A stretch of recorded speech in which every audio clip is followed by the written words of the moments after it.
आराम कुर्सी पे बैठ जाएं, हाथ पैर ढीले कर दें, अकर्म में हो गए। हम सबकी परिभाषा में कुछ भी नहीं कर रहा आदमी, इनएक्टिव आराम कुर्सी पर लेटा है।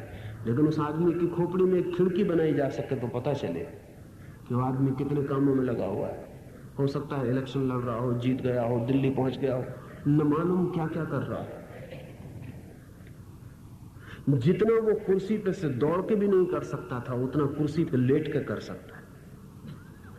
कुर्सी पे से दौड़ के कुछ करता तो समय बाधा डालता है, दिल्ली इतनी जल्दी नहीं पहुंच सकता था। लेकिन कुर्सी पे लेट के दिल्ली पहुंचने में समय का कोई व्यवधान नहीं, स्थान की कोई बाधा नहीं, न कोई ट्रेन पकड़नी पड़ती, न कोई हवाई जहाज पकड़ना पड़ता, न वोटर्स के सिरों की सीढ़ियां बनानी पड़ती, कुछ नहीं करना पड़ता। आराम कुर्सी पर लेटा, दिल्ली पहुंचा। इच्छा ही कर्म बन जाती। जो बाहर से काम रोक कर बैठ जाते हैं वे निष्कर्म अकर्मण्य तो हो जाते हैं, कर्महीन दिखाई पड़ते हैं, लेकिन भीतर बड़ा सक्रियता, बड़ा गहन कर्म का जाल चलने लगता है। रात आप पड़े हैं, सोए हैं, दिखता है ऊपर से बिल्कुल ही अकर्म में पड़े हैं, लेकिन भीतर सपनों का जाल बुन रहे हैं। दिन भर भी जो नहीं बुन पाए वो रात भर बुनेंगे। दिन में जो हत्याएं नहीं कर पाए रात में करेंगे। दिन में जो व्यभिचार नहीं कर पाए रात में करेंगे। दिन में जो नहीं हो सका वो रात में पूरा किया जाएगा। रात भर गहन कर्म से चेतना गुजरेगी। तो कृष्ण तो सोए हुए आदमी को भी नहीं कहेंगे कि यह अकर्म में, वो कहेंगे अकर्म का पता तो तब चलेगा जब भीतर गहरे में कर्म की वासना न रह जाए, जब भीतर गहरे में मन शून्य और मौन हो जाए, जब भीतर गहरे में कर्म की सूक्ष्म तरंगे ना उठे, तब होगा अकर्म। और ये बड़े मजे की बात है, ये बहुत ही मजे की बात है कि जिसके भीतर अकर्म होगा उसके बाहर प्रतिकर्म कभी नहीं होता है। जिसके भीतर अकर्म होता है उसके बाहर कर्म होता है। कर्म सहज, दूसरे की प्रतिक्रिया में नहीं, दूसरे के प्रति उत्तर में नहीं, सहज अपने से भीतर से आया हुआ, जन्मा हुआ। जिस व्यक्ति के भीतर अकर्म होता है उसके बाहर कर्म होता है, और जिस व्यक्ति के भीतर गहन कर्म होता है उसके बाहर प्रतिकर्म होता है, रिएक्शन होता है। इसलिए कृष्ण अगर ये कहते हैं तो ठीक ही कहते हैं। गहन है ये राज, गूढ़ है ये रहस्य, बुद्धिमान भी तय नहीं कर पाते कि कर्म क्या है, अकर्म क्या है। अर्जुन, तुझे मैं कहूंगा वो गूढ़ रहस्य, क्योंकि उसे जो जान लेता है वो मुक्ति को उपलब्ध हो जाता है। जो व्यक्ति भी कर्म और अकर्म के बीच की बारीक रेखा को पहचान लेता है वो स्वर्ग के पथ को पहचान लेता है। जो व्यक्ति भी कर्म और अकर्म के बीच के बहुत नाजुक और सूक्ष्म विभेद को देख लेता है उसके लिए इस जगत में और कोई सूक्ष्म बात जानने को शेष नहीं रह जाती। तो दो बातें स्मरण रख लें। हम जिसे कर्म कहते हैं वो प्रतिकर्म है, कर्म नहीं। हम जिसे अकर्म कहते हैं वो अकर्मण्यता है, अकर्म नहीं। कृष्ण जिसे अकर्म कहते हैं वो आंतरिक मौन, वो अंतर में कर्म की तरंगों का अभाव, लेकिन बाहर कर्म का अभाव नहीं। जब अंतर में कर्म की तरंगों का अभाव होता है तो कर्ता खो जाता है, क्योंकि कर्ता का निर्माण अंतर में उठी हुई कर्म की तरंगों का संगत जोड़ है। भीतर जो कर्म की वासना है वही इकट्ठी होकर कर्ता बन जाती है। अगर भीतर कर्म की कोई तरंगें नहीं तो भीतर का कर्ता भी विदा हो जाता है, तब बाहर कर्म रह जाते हैं। लेकिन वे कर्म कर्ता शून्य होते हैं, उनके पीछे अकर्ता होता है, अकर्म होता है। और चूंकि पीछे अकर्ता होता है इसलिए प्रत्युत्तर से नहीं पैदा होते, वे सहजात होते हैं। जैसे वृक्षों में फूल आते ऐसे उस व्यक्ति में कर्म लगते हैं। आप में कर्म लगते नहीं, दूसरों के द्वारा खींचे जाते हैं। आप थोड़ा सोचें, अगर रॉबिन्सन क्रूसो की तरह आप एक निर्जन द्वीप पर छोड़ दिए जाएं, तो आपके कितने कर्म एकदम से बंद नहीं हो जाएंगे। अकेले हैं आप, आपका प्रेम बंद हो जाए, आपकी घृणा बंद हो जाए, आपका क्रोध बंद हो जाए, अहंकार किसको दिखाइएगा, किसके सामने अकड़ के चलिएगा, सब बंद हो जाए, बाहर से सब गिर जाएगा। सुना है मैंने, रॉबिन्सन क्रूसो की नाव जब डूबी और वो एक निर्जन द्वीप पर लगा, द्वीप पर लगने के बाद उसे ख्याल आया नाव आधी डूबी हुई अभी भी दिखाई पड़ गई। उसने सोचा कुछ जरूरत की चीजें हो तो उठा लाऊं। ख्याल आया निर्जन द्वीप है, अकेला हूं, कुछ बच जाए सामान साथ तो ले आऊं। वापस गया, एक पेटी उठाई, खोली, मन प्रसन्न हो गया। स्वर्ण की असरफियां ही असरफियां थी। फिर एकदम से खुशी खो गई, फिर मन उदास हो गया, फिर पेटी बंद करके उसने वहीं छोड़ दी। क्या हुआ? स्वर्ण असरफियां दिखाई पड़ी तो बड़ा प्रसन्न हुआ कि अच्छा हुआ स्वर्ण असरफियां मिल गई। लेकिन पीछे ख्याल आया क्षण भर बाद, निर्जन है द्वीप, न है बाजार, न है कोई और, स्वर्ण की असरफियों का करूंगा क्या?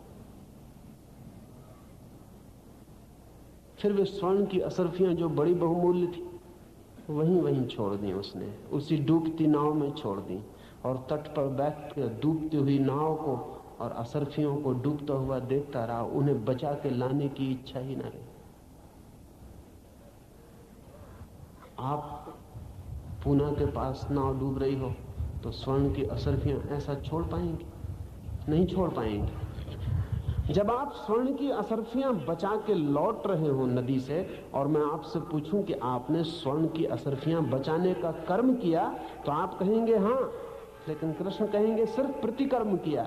स्वर्ण की असरफियां बचाना भी आपका प्रतिकर्म है, क्योंकि वो एक बड़े बाजार की अपेक्षा में हो रहा है। अगर निर्जन द्वीप पर होता तो आप न कर पाते, वो कर्म नहीं। इसलिए बुद्ध जैसे आदमी स्वर्ण की असरफियां यहीं बाजार की भीड़ में भी नहीं बचाएंगे।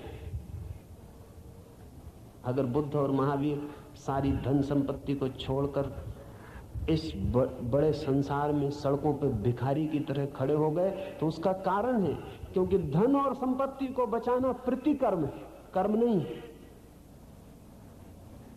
क्योंकि रॉबिन्सन क्रूसो ने एक कहा कि असरफियां किसी और को दृष्टि में रख के बचाई जा रही हैं, बेकार हो गई। बुद्ध तो वही बचाएंगे जो निर्जन एकांत द्वीप पर भी बचाने जैसा है। बुद्ध तो अपने को ही बचाएंगे, बाकी सबकी फिक्र छोड़ देंगे। हमारा सारा कर्म प्रतिकर्म है, इसे अगर ठीक से देख लिया तो हमारा सारा अकर्म भीतरी कर्म बन जाता है, यह भी दिखाई पड़ जाएगा। और कृष्ण कहते हैं इसकी ठीक मध्यम रेखा को देख लेने से व्यक्ति मुक्त होता है। कर्मणो ह्यपि बोद्धव्यं च विकर्मणः अकर्मणश्च बोद्धव्यं गहना कर्मणो गतिः।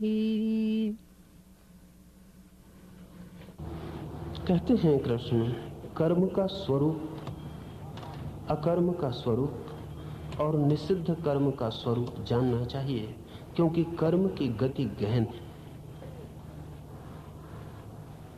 निषिद्ध कर्म वे कर्म जो करने योग्य नहीं, उनका स्वरूप भी जानना चाहिए। पहले सूत्र में कर्म और अकर्म की बात की, अब वो तीसरा एक और तत्व जोड़ते हैं, वो कहते हैं निषिद्ध कर्म, उसका स्वरूप भी जानना चाहिए। क्योंकि कर्म की गति गहन, गहन मतलब सूक्ष्म, बारीक, पता नहीं चलता, रहस्यपूर्ण है। कब कर्म कर्म होता, कब अकर्म होता, ये तो है ही कठिनाई। कर्म कभी कभी निषिद्ध कर्म भी होता, तब और कठिनाई। निषिद्ध कर्म के संबंध में थोड़ी बात ख्याल में ले लेनी चाहिए। निषिद्ध कर्म को दो ढंग से सोचा जा सकता है। एक तो कि हम कुछ कर्मों को तय कर लें कि ये निषिद्ध, जैसा कि अदालत करती है, कानून करता है। कानून कर्म तय कर लेता है कि निषिद्ध है, चोरी करना निषिद्ध है, हत्या करना निषिद्ध है, आत्महत्या करना निषिद्ध है। कुछ कर्म तय कर लिए, ये निषिद्ध हैं, ये नहीं करने चाहिए। लेकिन कानून बहुत बारीक नहीं होता, धर्म और भी बारीक खोज करता है। धर्म जानता है कि कभी कभी कोई कर्म किसी परिस्थिति में निषिद्ध हो जाता है और किसी परिस्थिति में निषिद्ध नहीं होता। हत्या साधारणतया निषिद्ध है, युद्ध के मैदान पर निषिद्ध नहीं होती।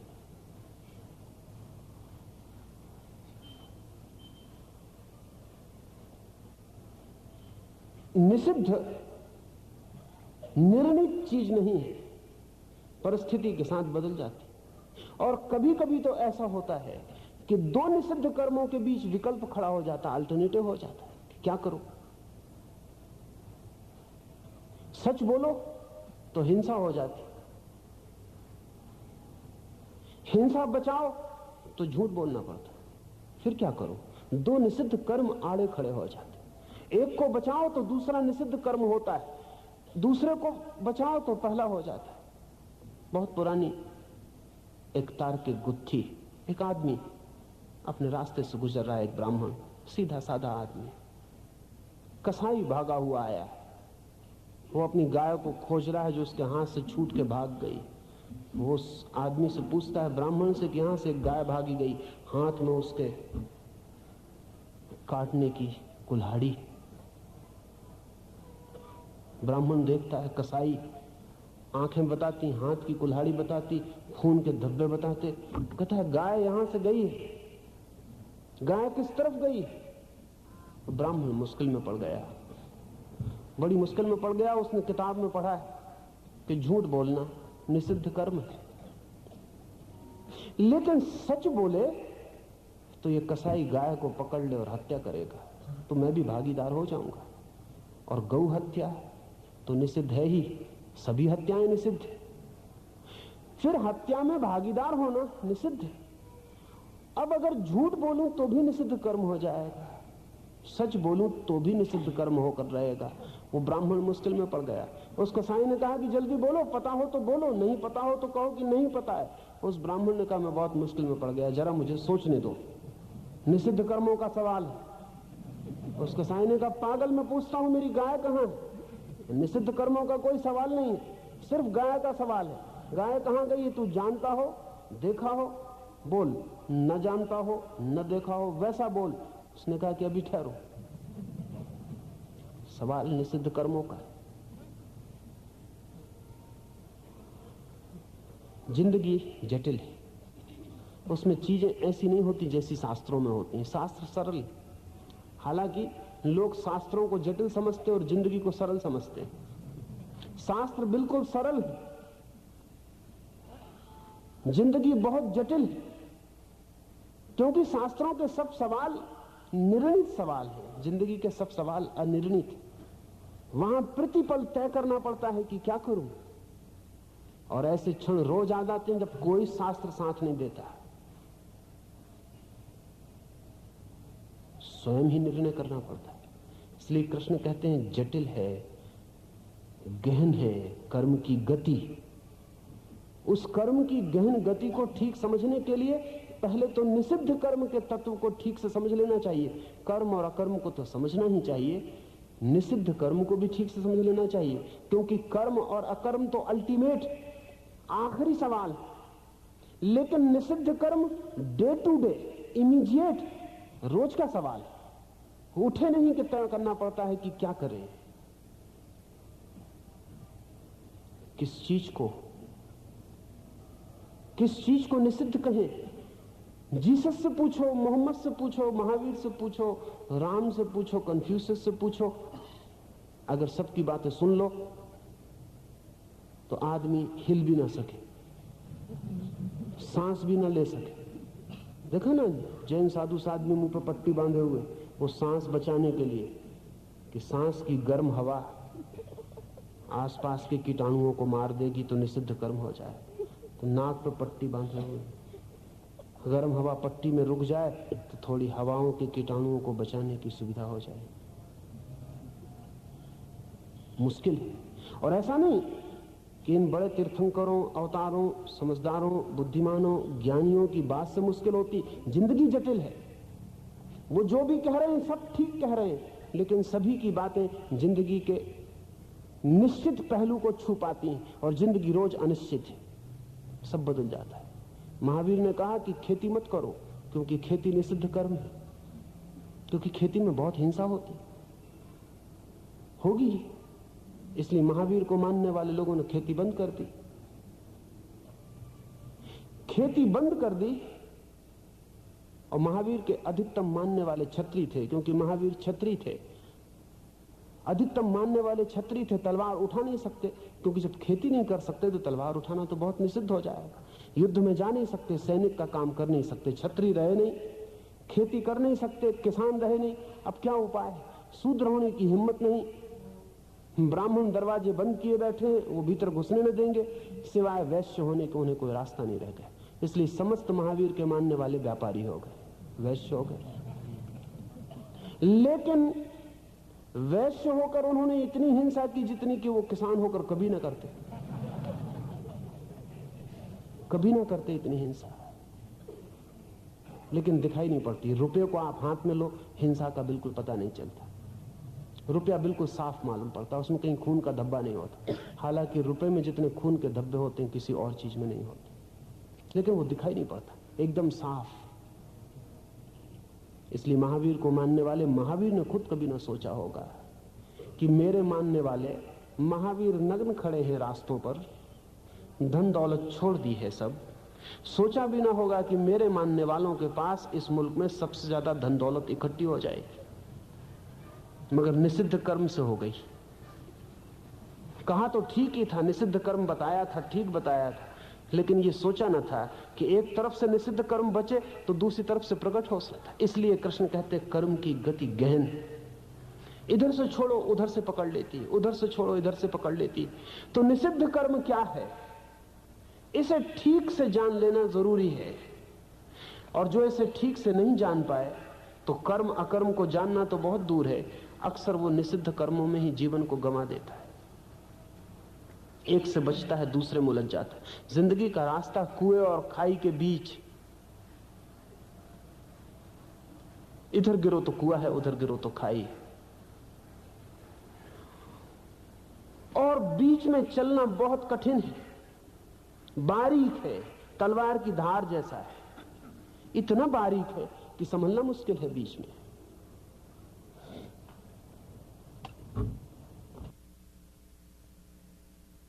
कर्मण्य कर्म यः पश्येत् अकर्मणि च कर्म यः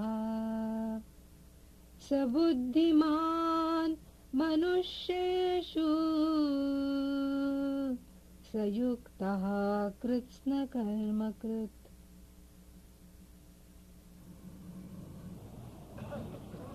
थोड़ी सी बात इस संबंध में समझ लें।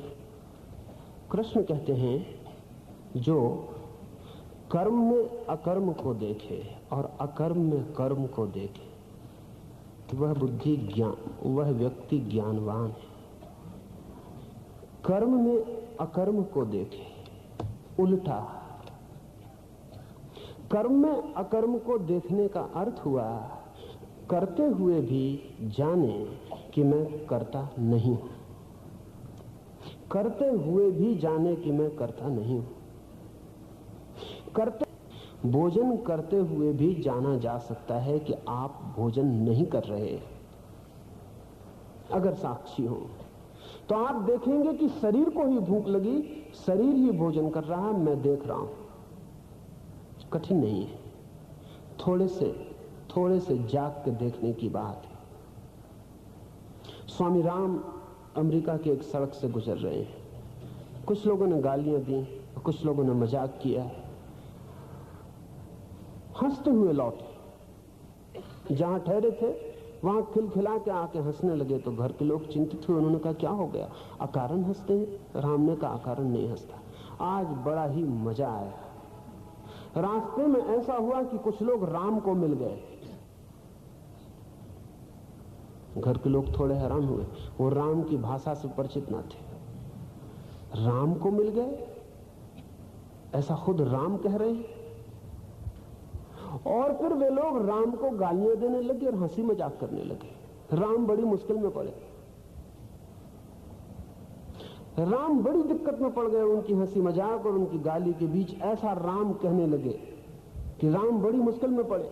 हम भी खड़े देखते थे, राम बड़ी मुश्किल में पड़े, वो लोग गाली देने लगे। तो घर के लोगों ने कहा आप बातें कैसी कर रहे हैं, होश में तो हैं, नशा वगैरह तो नहीं किया?